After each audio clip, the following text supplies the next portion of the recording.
ఇక జనసేన అధినేత deputy CM Pawan Kalyan నేడు వెలగపూడి సచివాలయానికి రానున్నారు. మంత్రిగా ప్రమాణ స్వీకారం తర్వాత పవన్ తొలిసారి సచివాలయానికి వస్తుండటంతో ఘన స్వాగతం పలికేందుకు అమరావతి రైతులు ఏర్పాటు చేస్తున్నారు.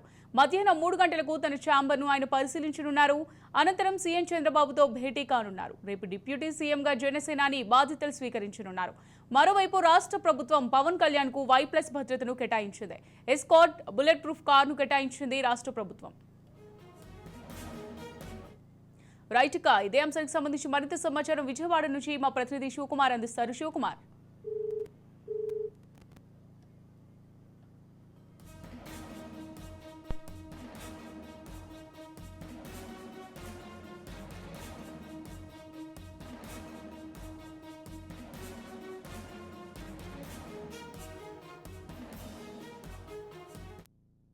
సీఎం అయితే పవన్ కళ్యాణ్ అయితే ఉదయాన్నే చేరుకున్న పరిస్థితుంది. ప్రస్తుతం ఆయన మంగళగిరి పార్టీ ఆఫీస్ దగ్గర అయితే ఉన్నారు. అక్కడ నుండి అయితే ఉదయాన్నే ఆయన డిప్యూటీ సీఎం గా అయితే ఆంధ్రప్రదేశ్ చేరుకున్న తర్వాత ఇరిగేషన్ డిపార్ట్మెంట్ పొందించి ఏదైతే ఆయనకి ఎలక్ట్ చేసిన ఇటు ఏదైతే వసతి గృహాలు కానీ అటు పార్టీ క్యాంప్ ఆఫీస్ కానీ ఏదైతే ఉన్నాయో వాటిని కూడా ఇప్పటికే వెరిఫై చేసుకున్న పరిస్థితి. అది ఒకసారి పరిశీలించిన తర్వాత అక్కడ ఉన్న ఏదైతే ఇక్కడ పంచాయతీ రాజ్ సభ కానీ ఈ గ్రామీణ అభివృద్ధి అధికారులు ఎవరైతే వాళ్ళతో పరిచయం కూడా చేసుకున్నారని చెప్పొచ్చు. మరి కొద్దిసేపులో అయితే పార్టీ ఆఫీస్ నుండి బయలుదేరి ఏదైతే ఇటు సచివాలయానికి అయితే చేరుకుని ఆయనకి ఇచ్చిన ఏదైతే బ్లాక్ అయితే ఉందో ఆ బ్లాక్ ని కూడా ఒకసారి పరిశీలించుకునే పరిస్థితి. ఆ నేపథ్యంలో ఆయన ఏదైతే పరిశీలన చూసుకుని ఒకసారి బ్లాక్ అయింది తర్వాత కూడా ఏదైతే ఇటు అధికారులు ఉన్నో అధికారులతో కూడా కొద్దిగా మాట్లాడే అవకాశం ఉందో. ఆ తర్వాత అనంతరం కూడా ఏదైతే సచివాలయంలో చంద్రబాబుతో అయితే కూడా చంద్రబాబుని కలిసే అవకాశం కనపడుతుంది. ఆ తర్వాత ఏదైతే పార్టీని ఏ విధంగా ముందు తీసుకెళ్ళి మరోవైపు చూసుకుంటే ఏదైతే ఎన్డీఏ కూటమిలో అయితే కూడా పవన్ కళ్యాణ్కి అయితే ప్రత్యేక హోదా కూడా కల్పిస్తుందో ఆయన ప్రత్యేకంగా హోదా ఇవ్వడం. డిప్యూటీ సీఎం గా అయితే ఇటువరకు గత ప్రభుత్వం చూసుకుంటే అయితే నలుగురు 5 డిప్యూటీ సీఎం ఉండేవారు. ఇప్పుడు ఈ ప్రభుత్వానికి వచ్చేపాటికి